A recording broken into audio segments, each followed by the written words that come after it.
If you are a high achieving woman, meaning you like to get it done and get it done well, this video is gonna be for you, especially if you find that you are in a lot of stressful things. Even if that stressful thing is raising kids and achieving goals, like they're good things and they can be really hard too.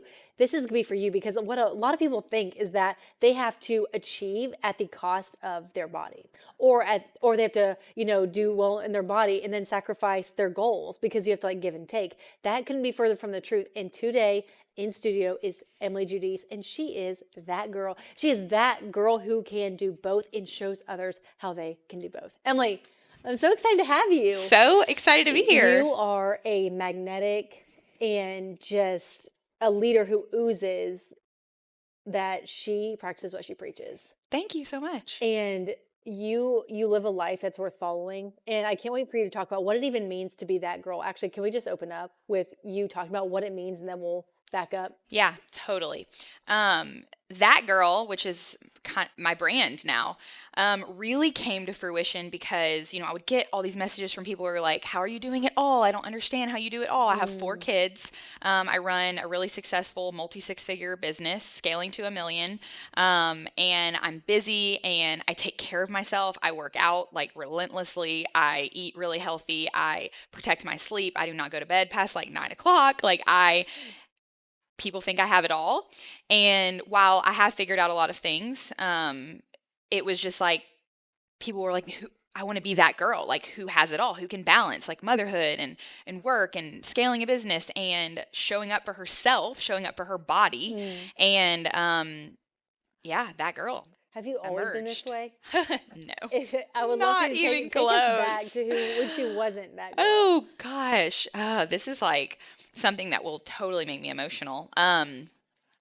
So I would even say like 5 years ago, like even like when I knew you, but like I wasn't that girl yet. I ate fast food all the time. I never would have identified as like someone who enjoyed working out. I didn't start working out consistently until I was 31 years old. I'm 35 now. So for 31 years of my life, I did not identify as like a fitness person. I, would join a gym and cancel my membership 3 months later after paying for it and never going. I really was searching for happiness and joy and pleasure in all of the false pleasures of life. I had to go through that to get to where I am now.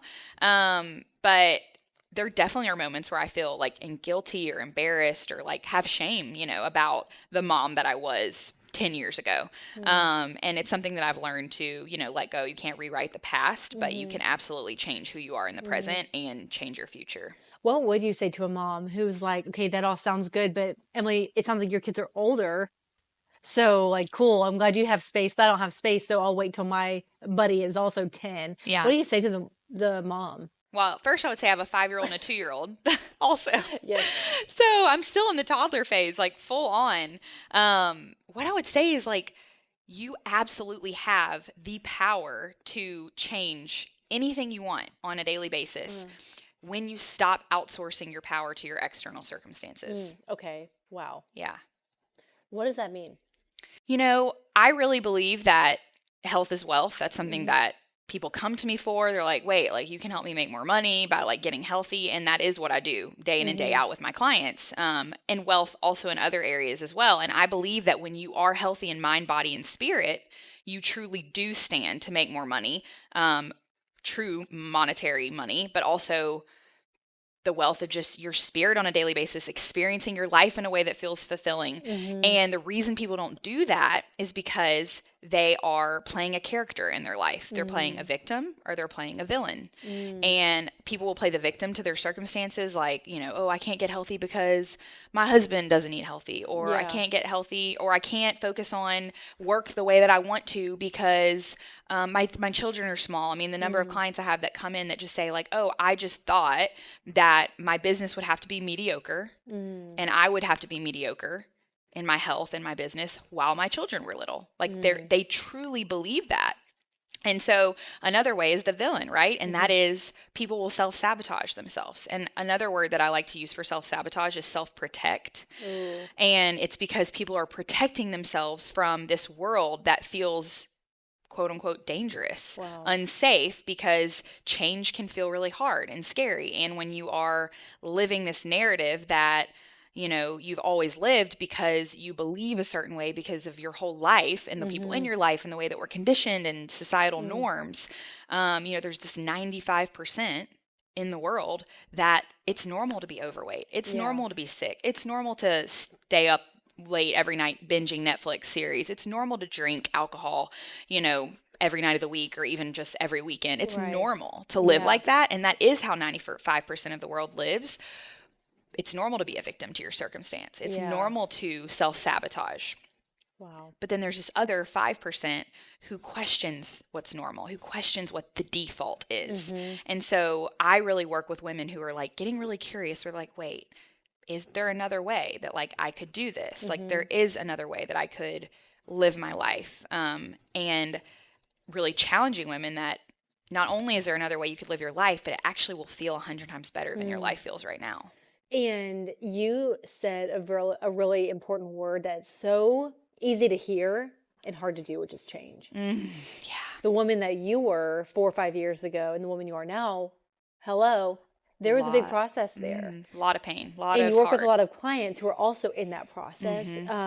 Talk to me about that. Like maybe what you experienced or what you see your clients experiencing, like what does that change process feel like and why don't we want to do it? Yeah. Yeah. So, you know, when you think about, you know, like two sides, there's this person over here and there's this person over here. And over here, it feels comfortable to stay the same because that's what you've always done. But it's deceptively comfortable because when you stay the same, you actually are stuck, right? You're stuck. Yeah. And over here, there's change and there's growth, but it's uncomfortable. There's this discomfort. And so people actually would rather stay in a comfortable place, this familiar hell, if you will, than, you know, walk across the bridge over here to this uncomfortable place that is unfamiliar, like an unfamiliar heaven. The thing people don't realize is there's actually discomfort in both places. This is deceptively comfortable, right? And so this deceptively comfortable, when I say that, I mean the false pleasures, right? Like scrolling TikTok for hours instead of doing your work because you feel resistance to like sit down and write the email or whatever. The comfort that food gives you, the comfort that alcohol you think it gives you. All of these things eventually lead to discomfort because you gain weight, you feel depressed, you have a dysregulated nervous system, you feel panicky all the time, you have anxiety, and like all of these false pleasures that you're going after because they feel comfortable in the moment. Those are actually keeping you from the change and the growth that you want. But they also lead to discomfort. So there's discomfort in two places. Both places, you just stay stuck on one side and there's growth on the other side. Gosh, it's so crazy because when you're in the moment of scrolling or eating or whatever, your brain is literally like, cool, like good. Yeah. I'm so glad we're doing this. Yeah. Well, nobody thinks about what they're doing. Nobody actually thinks about their thoughts. It's like unconscious. It's like Maybe that's just me. You go in the pantry and you're like eating, and 30 minutes later you're like, what just happened? But like when when you make the decision to put on your tennis shoes and go for a walk, unless you're in the habit and it's automatic, which we can talk about, your brain is like, no. Like I don't want to do this. Yeah, like dueling the identities. Like totally fighting. So is there a biological reason why this is happening, or psychological maybe? Like why would we prefer a familiar hell to an unfamiliar heaven? It's just what we're used to. It just feels good. It just feels, people think these false pleasures, they think that they just feel good. They think that that is what all that life is because they see it everywhere around them. Right. It's reinforced day after day after day. It's reinforced by your parents, your husband, your friends, billboards you pass by, TV shows you watch.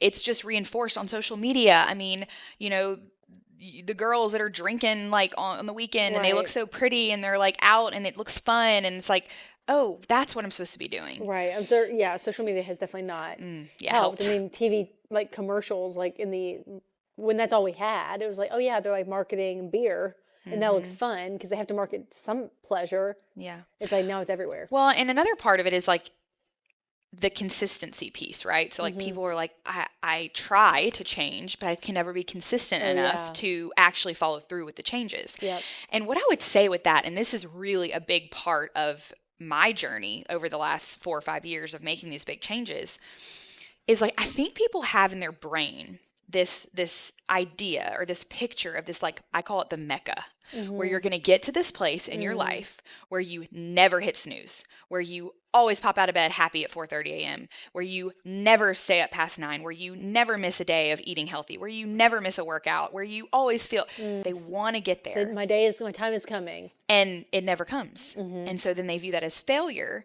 and failure doesn't necessarily feel good, even though I do believe that failure is the pathway to success, if I'm being honest. It doesn't feel good. And so they're like, well, I can never do this. And so they shame themselves and they place guilt on themselves, and they just are like, I'm never going to be able to do this, so why do I even try? But the reality is there is no Mecca. You know, I think people look at me as that girl and they're like, oh, she just has it all together. She must always do everything right. It's She's like doing it because she has it all together. Yeah. Not the other way around. And it's like, no, I'm a human and I experience every emotion on the emotions wheel. The sad, I mean, I cried on Instagram this morning. You know, the sad emotions and the angry emotions and the stressed and the anxious. It's not about avoiding the negative emotions. It's about not turning away from them. Right. It's about letting yourself feel all the feelings and not making it wrong if you fail, and knowing that you can just start with the very next step. I always say, like, what is the next best thing you could do? And so I think because people have this thought in their mind, it's like that perfectionism. They're like trying to be perfect, and because they never can get perfect, they think something's wrong with them. And so they shame themselves, and they just get in this cycle of like starting and stopping, starting and stopping, starting and stopping. And I kind of think starting and stopping is like what the journey is. Yeah. You know? I mean, don't stop forever. Yeah, don't stop forever. Like sometimes you have to slow down. And I mean, God, we had that conversation a couple years ago. It was like I just had my 4th baby and I was kind of in this weird place, and I was feeling the pain of all these changes and like expanding my business and just like what was next for me. And I was like, I literally just have to slow down so that I can speed up. And boy, have I. Yeah, no kidding. Yeah. Is that normal for your clients? Oh, very. Why? Tell me about that. I want to hear. Because basically we're contrasting this with, they think they need to arrive at a Mecca, and you're like, actually, you need to stop, like, pull back, unlearn that automatic thought. Yeah. And the only way you can unlearn the automatic thought and like create the new neural pathways, rewire your brain, is creating margin is a huge place. Creating margin. And most of these high achieving women are like, margin? What's margin? Like my day is back to back to back to back. I never slow down. I'm like panicking every day, and like it's all chaotic, and I'm always stressed and blah, blah, blah. And like they literally, that's how they are. And they think that stress is a normal part of being an adult. And not even like, I don't mean just stress, like stress is a normal part of life. Yeah. But they think like next level times 100 stress on a daily basis is a part of being an adult who has kids and is balancing a business. And they just think that's what. It's almost like evidence that they care. Yeah. It's like, this is just how it has to be. Yeah. This is just how it has to be. And in order to even navigate past that, like, you have to start creating margin. You have to slow down. And I experienced this in my own journey. And that actually is what prompted this club that I created, the Weekenders Club, which is my new book that just published. And it is this club. It's that 5%. It's like, be a woman who questions the default and step into this elite club where you don't have to, do all these things on the weekend to like distract from your life and escape your reality. It's like, you could actually use the weekend to create your life and not escape your life. And that's exactly what I did whenever I needed to slow down in order to speed up, and I needed to create margin. The only place there was for me to create margin was on the weekends. Wow. And so that was the time where I slowed down, where I started regulating my nervous system, where I started, sitting in the uncomfortable feeling of rest. Because it does feel uncomfortable to rest when death. It feels like death when you are in the stress cycle and you're addicted to it, which is like 95% of the people that I work with are addicted to the stress cycle. And they think if like there's not chaos and constant things happening all the time, then something's wrong. Something's gone wrong. And rest is actually one of the most productive things you can do. Wow. Why? It just causes you to face yourself, meet yourself. It's like, okay, if it feels really uncomfortable to rest, if it feels uncomfortable for me to go on a 30-minute walk by myself without my AirPods, without music, without anything, and it feels so uncomfortable to be unproductive for 30 minutes, like, what's really going on here, you know? What do people find when they do that? Gosh. So that's actually something I have, like a protocol that I have my clients follow. And one of the things is a 30-minute walk every day without any input. So no I podcast. think of you, like, every time I go on a walk. Yeah. Yeah. I'm like, I should No input. leave my phone here. Yes. No input, like no phone, like no music. It causes you to be really present with yourself. And presence, intentional presence, is really what helps regulate your nervous system. And it can be used as a regulation tool, whereas most of us are using coping mechanisms to. So regulation, define that. Yeah, so 'cause that's the goal, is to regulate your nervous system. So when you look at your nervous system, I like to look at it as like a ladder, which this was taught to me. I didn't come up with this phenomenon. But you look at it as a ladder, and up here at the top is like your ventral, if you're looking at the rungs of a ladder, and that's like your happy place, the ooey gooey, like you feel encouraged and inspired and good. That's where everybody wants to be, right? And then in the middle, you have your sympathetic nervous system. This is the fight or flight, where it's like alarms are sounding, I'm unsafe, I need to, and most people function in that place by over-functioning, overdoing, overthinking, overachieving, so that they can feel safe, because when they overachieve and they overthink and they overdo, other people are like noticing them. They're like, good job, you're doing so good, you're so worthy, you're so valuable. How do you do and so it? that feels safe. Yeah. And that's where I used to live my life a lot. And then at the bottom is the dorsal side of your nervous system, which is more of that freeze.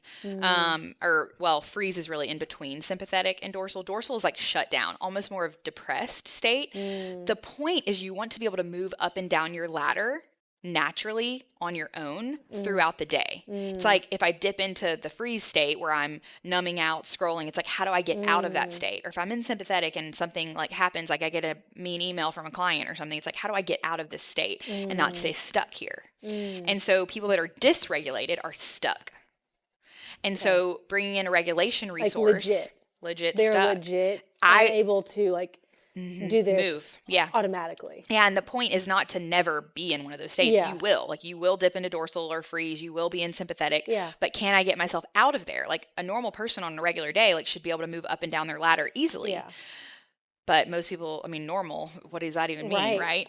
And so the 5% is what you're describing, but that's not normal. No. So it's crazy. And so, the way that you can regulate your nervous system and get out of one of those states is through regulation resources, regulation tools. One of them is a walk. And so people always are like, okay, but like the walk. And I'm like, it doesn't have to be a walk. Like there's thousands of regulation tools. That's just my personal one of choice. Good. I just love it. It kind of gets you out in nature. I mean, if you consider nature like your neighborhood, because that's where I'm walking. But I focus on my 5 senses. It's like, what do I hear? What do I see? What do I taste? What do I smell? And this actually helps your body be able to go up and down the ladder. Correct. You literally invite safe energy into your body and remind yourself like, oh, like I'm actually, like no lion is chasing me right now. It's just a mean email. Like, and it's like, what am I making this mean about me as a person? What am I making this mean about my business? Like, it's not actually unsafe. And people create perceived danger in their head about everything. Right. Well, and like we're addicted to it. So it's like if we're not stressed out about our sales goals, then we are stressed about the election or about whatever's on Twitter. Or like our kids eating unhealthy or whatever. Did my kid, like, are they going to get hurt at school today? It's like there's always something. Always something. And you will look for something if you don't feel something. So then people will start creating chaos out of unchaotic situations. And then they're starting their day living in the stress cycle. And like we talked about, like the habit, it's such a habit, your thoughts, that you just wake up that way. It's like, this is the reason why people wake up and they immediately grab their phone and they start checking Instagram. Did I get any DMs? Do I have any emails to respond to? They're looking for that dopamine hit. Coping mechanism. What's going to make me feel happy right now? People are waking up dysregulated. Oh, yeah, 100%. They're sleeping dysregulated. They're sleeping dysregulated. They're waking up dysregulated. And what's so crazy is, and I have a 5-day challenge, and so like we'll talk about that. Yeah. But I recently did one, and like I had people sending me their Aura ring and their Whoop things saying like, I never am in the green. Like I'm never in the green ever. My heart rate variability is the best it's ever been after like 2 or 3 days in the challenge amazing. because of the protocol that I give them to follow. And I'm like, yeah, I'm not making this stuff up, y'all. No. And it's what I love so much about that is that your body wants to function. It wants to work for you. It wants to work for you. And a lot of people think their body is working against them all the time. And there's a reason why survival mode or fight or flight is called survival modes, because it is surviving. It is doing that for you, but it's just not ideal or optimal. Yeah. Right. For so many reasons. And I mean, we could go into all about like fat storage and Oh, cortisol and everything that's just crazy. Well, yeah. It's not feeling good. But okay, what you just said. What did I say? Oh my gosh. Okay. But okay, go on a walk without our headphones, without our phone, just with ourselves. Maintaining 30 minutes of, hey, you are safe here. Yeah. You can have thoughts. They We're can not come. dying. Just like, oh, hey. We're on a walk. Oh, hey, there you are. So is your body on that 30 minutes or whatever hour-long walk day in and day out, you're training yourself to be safe. Yeah. Which means you can go up and down and regulate and you can hold your phone and be like, you know what? I'm good. So your brain starts to program as we're good. Yeah. You don't need this or that to feel this or that. And it's like, oh, like I can actually be with myself. Like I cannot tell you, like during my challenge, I'll usually ask at some point during the week, like, what do y'all feel like is the hardest thing on the protocol? And so many people will say the 30-minute walk by themselves because they just feel so unsafe in their own body, which is like so sad. Yeah. No, I mean, I've done it where I've walked without it. It's low key the longest 30 minutes ever at first. And I do it for 45 minutes every single morning. And normally I do a 25-minute one at night again. Wow, yeah. And here's the thing. You don't just use these tools when you're dysregulated. You use these tools all the time. And that is what expands your capacity, your resilience. So that like when something hard comes up, you're like, oh, that's not hard. Wow. It's like now you have expanded emotional capacity to hold. You have emotional resilience that's like when something hard happens. Like I have clients who, they go through marriage crises. They have miscarriages. They, they have a parent that passes away. Like they have these tragedies that happen. And it's like instead of putting your whole life on pause, they're actually able to hold the hard feelings because when you don't make a hard feeling mean anything, when you just say like, yes, I'm a human, this makes me more human to feel these hard feelings, to feel this way, I actually can move forward in my life with my kids, with my business without shutting down. Because the shutdown mode happens and you don't know how to get out of that. And so this is a part of what I coach my clients and teach. And this is that mind part, right? I said mind, body, and spirit. So yes, the body, like you said, cortisol and fat storage and nutrition and exercise and sleep quality and all of that is a part of it. But it's also this mind piece. And it's like, how do I control my internal environment? Yeah. Because, I do help people control their external environment, which is putting those routines and those processes in place and those systems and protocols so that they can feel good on a daily basis. And circumstances are not always ideal. Yeah. And so how do you navigate your life when something does negative, that something shows 100%. up that's negative? Like, how do you navigate that? And so a huge part of it is like thought work, thinking about your thoughts, which is like very novel concept for most people. They're like, well, I don't even know what I think. I don't know. Yeah. It's like, try it for a day. Try thinking about what you're thinking about. Yeah. Like what kind of thoughts, what yourself. sentences are happening in your brain about yourself, about the world, about your kids, about your husband. It's like, it's crazy. That is crazy. Okay, so that is just the reality that 95% of us are living in. Or even that the 5% of us can dip down into when life is just whatever. Like I just had a baby and 3 weeks later my dad died. Yeah. And it was like dysregulation central. And I mean, I'm still like, okay, one foot in front of the other. You know what I mean? So this is so real. Tell me a little bit about, I want to hear a lot about it, but just tell me about a few clients who have come out on the other side of this, because it feels so cool to think about and like, oh yeah, like I can be that girl. But the reality is that bridge you have to cross into the unfamiliar heaven, it is kind of hard. So like, show us the light at the end of the tunnel for absolutely. what people experience. Absolutely. So a specific client comes to mind. She is a real estate agent, successful real estate agent. She's trying to grow her business even bigger, wants to lose weight, has a weight loss goal, and she started working with me. And I think within like a month or two, she went on a vacation, which was to like a all-inclusive resort. And she was a client who had been in like one of my lower ticket offers, like just doing nutrition for years, and like had never been able to really like be consistent and stay with it. She went on this vacation and didn't drink the whole trip. She stayed on track with her nutrition every day. And she was messaging me the whole trip. And she's like, Emily, like, I feel better than I've ever felt before on a vacation. Like, I'm so much more present with my family. And none of this was surprising to me, but I'm like, yeah, this is what I've been telling you all along, right? It's like people think that the joy and the fulfillment and the meaning they're looking for in life is in these little like false pleasures that give you like comfort and pleasure in the moment. Right. But like following through and like making a promise to yourself and like actually following through with that, like that is where the true joy and fulfillment comes from. And so like her coming back from that, she lost 2 pounds on her vacation, like at an all-inclusive resort, like at a tropical, I don't know, it was the Bahamas or something. Right. Something that people usually look forward to like, indulge. They're like, yeah. And what I always think, we look at our weekends one way, and like our vacation is just like an extension of that. Yeah. So like when I talk about the Weekenders Club, it's like coming into this club where like you do things differently on the weekend. That also applies to like holidays and birthdays. It's like, who told you that you have to drink wine and eat dessert with your husband at dinner on Friday night? Like, who told you that was the only way to enjoy and connect with your spouse? Who made that rule? Like, you can't prove that in a court of law. It's not truth. It's just what you believe because you've thought it so many times and it's been modeled for you. Yep. Oh my gosh. Yeah. So people's lives are literally changing and they're making more money as a byproduct. Promotions, raises. People are like finally having the clarity to like make a new offer, or they're creating a new business because they're like, I'm finally, showing up and feeling better in my life on a daily basis. And here's the thing. It's like people think, well, whenever this happens, then I'll be able to do that. Or like when my kids are older, or when I lose 50 pounds, then I'll be able to have this, or when I hit this revenue goal. And it's like, no circumstances have to change in your life to experience your life in a completely different way. No circumstances have. It's like in front of your nose. Wow. Yeah. And I want you to describe one more time. So I meant to ask you this.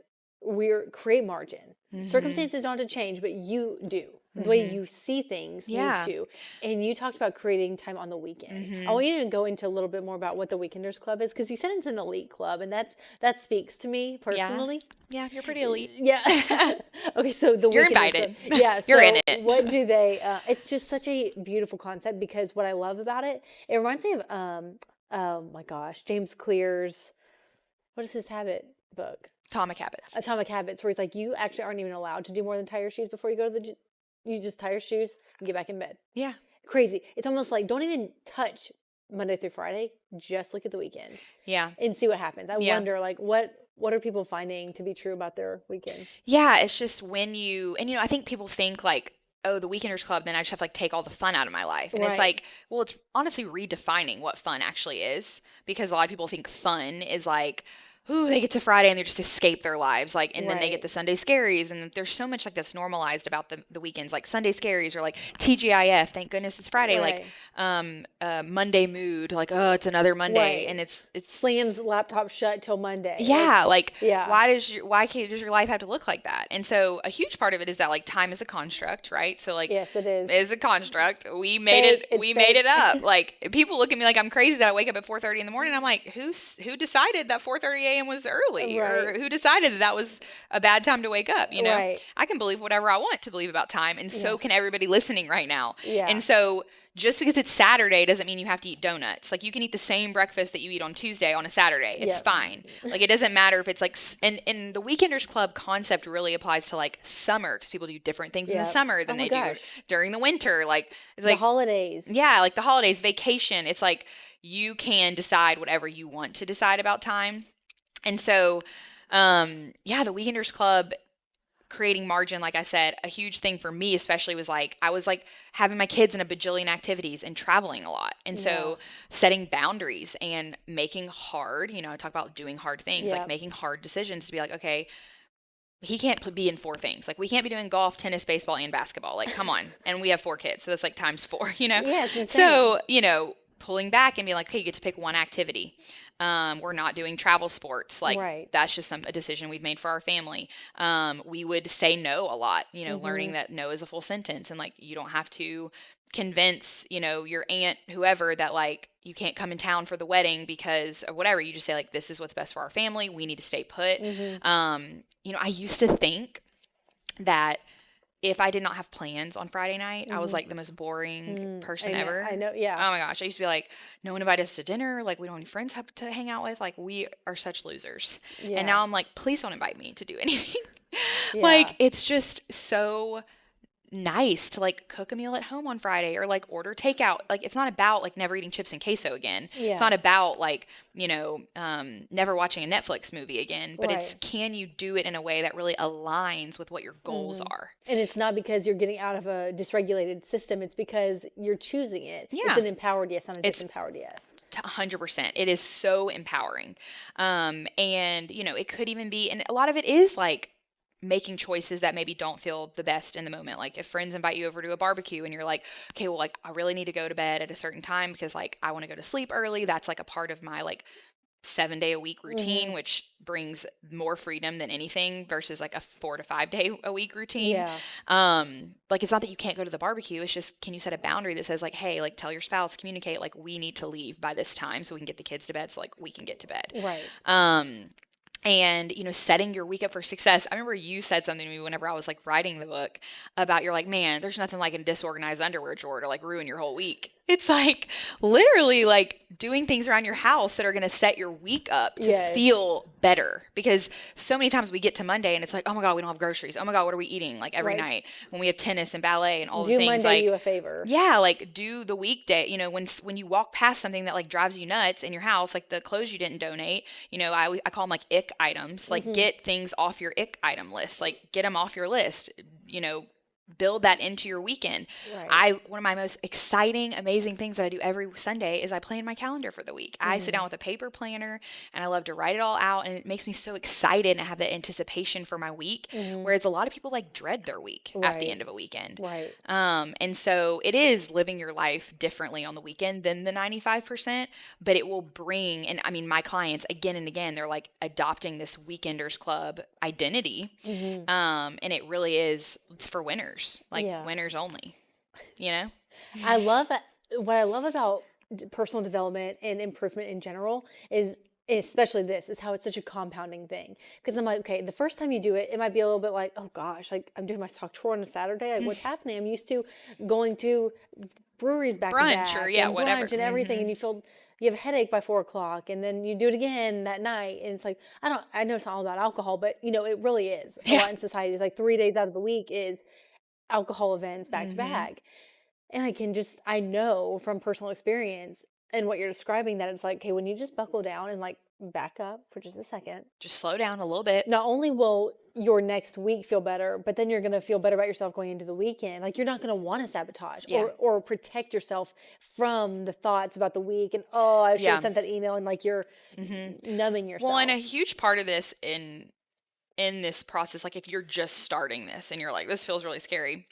I remember when I did it, it was like, okay, can I look at my calendar and pick like 1 or 2 weekends out of the month where we like don't have any plans, Yeah, and I that's a don't good put start. anything on my calendar, so that I can like get my feet wet and be like, how does this feel to like not have any plans on a weekend, and to create that margin. And so it kind of became a rule for me where I'd be like, okay, 2 weekends out of the month we have to have no plans, like we're not traveling, nobody's visiting us, we're not committing to stuff. And if it comes to that weekend and like your friends are like, hey, like we're going to grab dinner, like do you want to come, you can decide like, how does this feel right now in this moment to say yes to this. And it might feel good, and you might feel good about it, and you can set boundaries around that, like how long you stay and all of those things.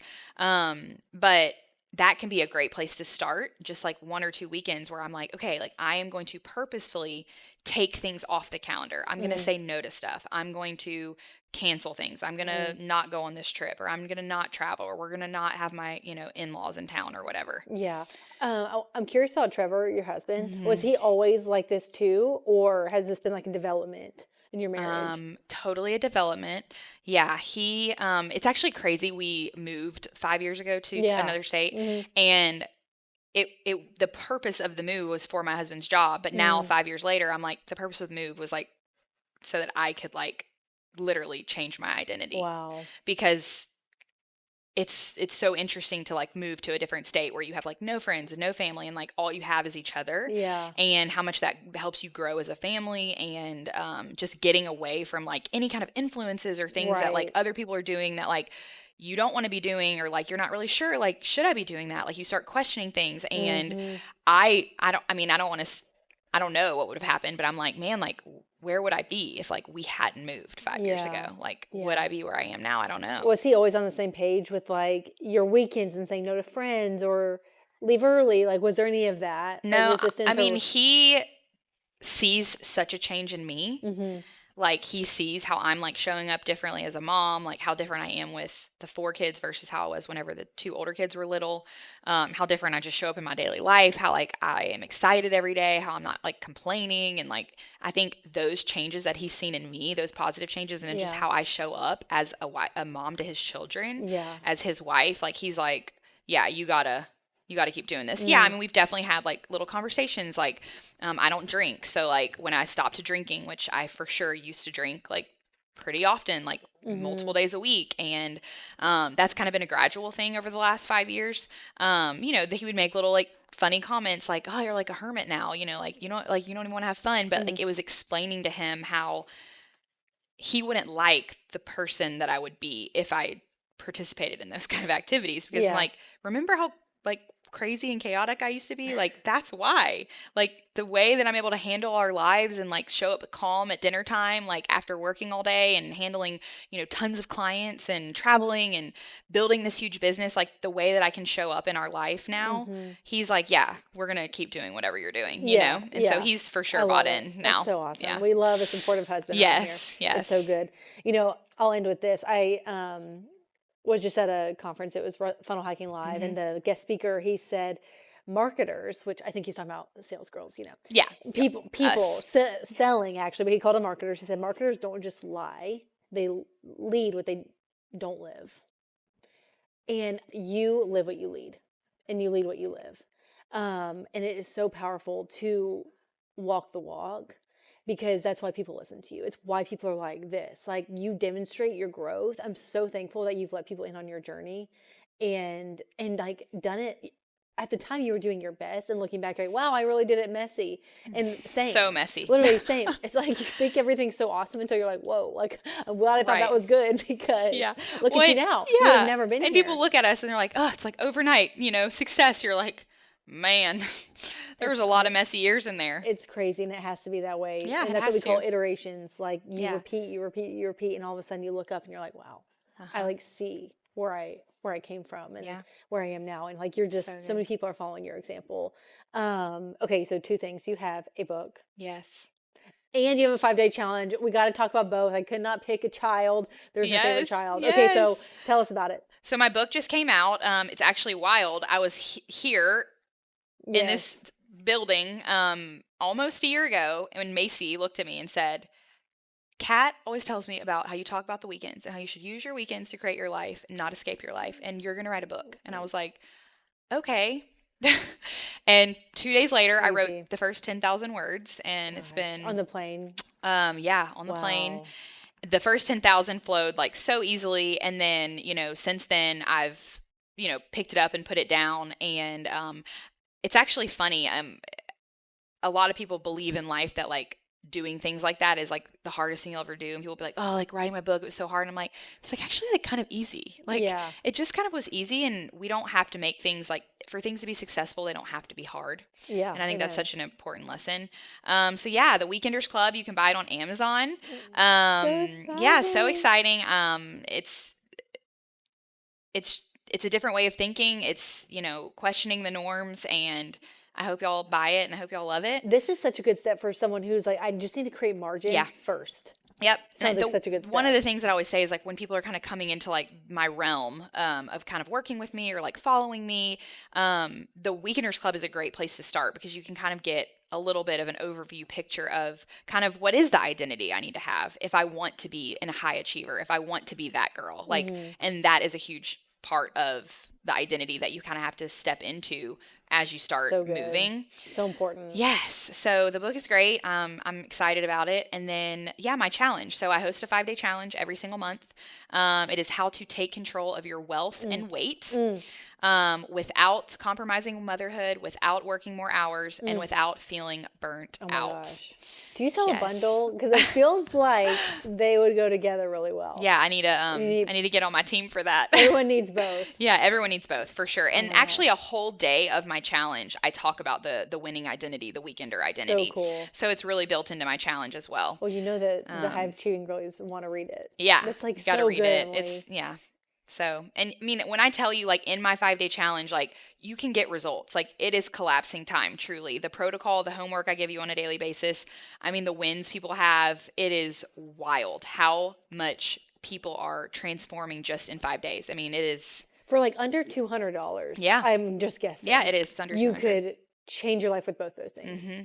Just like start thinking a new way. You start like seeing your life differently, experiencing your life differently. All of a sudden, like having toddlers and working, and it doesn't have to feel as Ugh, stressful as you think it does. And that ultimately leads to wealth. wow. Yeah, You're like re-gifting people's life back. yeah. So cool. Emily, thank you so much. I want to talk about a lot more things. And so we might just have to do this again. I don't know, but this is Yes. so amazing. You're amazing. Thank you, Kitty. And thank you for the work that you do. Of course. Thanks, guys. Thanks for having me.